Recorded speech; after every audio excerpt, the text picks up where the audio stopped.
ஆஹா அழகு கிச்சன் கலாட்டா வரலாற்றிலே முதல் முறையா ஷோ போயிட்டு இருக்கிறப்ப லைவ்லயே ஒரு கமெண்ட் வந்திருக்கு. இங்க பாருங்க. என்ன கமெண்ட்? நல்ல கமெண்டா தானே இருக்கும். மட்டன் அவிச்சிங்கல மிக்ஸில போட்டு கொஞ்சம் கிரைண்ட் பண்றீங்களா?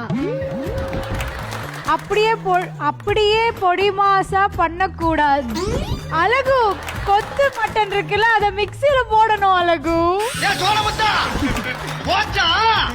இருங்க இல்லங்க நல்லா வருங்க, நல்லா வரும், கவலைப்படாதீங்க. இன்னொரு பக்கம் நீங்க மிக்ஸி பக்கம் போனீங்க. இருங்க மிக்ஸி இன்னைக்கு வேலை செய்யாது. நானா இல்ல இந்த கோலா உருண்டையான்னு பாத்துறேன். அரை மணி நேரத்துல 40 தடவை மிக்ஸி பக்கம். இப்ப பாருங்க நீங்க. ஒரே ஒரு தடவை தான் மிக்ஸி யூஸ் பண்ணாங்க. ஒரு தடவை தாங்க. இப்ப பாருங்க. என்ன கொதிச்சுக்கிட்டு இருக்கு. மிக்ஸி 10 நிமிஷத்துக்கு ஒரு தடவை ஆன் பண்ணிக்கிட்டு இருக்கோம். அழகு எங்களோட மிக்ஸி பிளேடு ஐயோ அரையவே இல்லங்க. அப்படியே இருங்க அரையுதுங்க. ஏங்க நீங்க ஓவர்லோட் ஆயிடுச்சுங்க. ஃபுல்லா கலக்கி விடுங்க. ஏங்க நீங்க வேற பயமுறுத்துறீங்க நீ. மாட்டிக்கிச்சுங்க பிளேடோட. ஐயோ இருங்க ஒரு நிமிஷம் இருங்கங்க.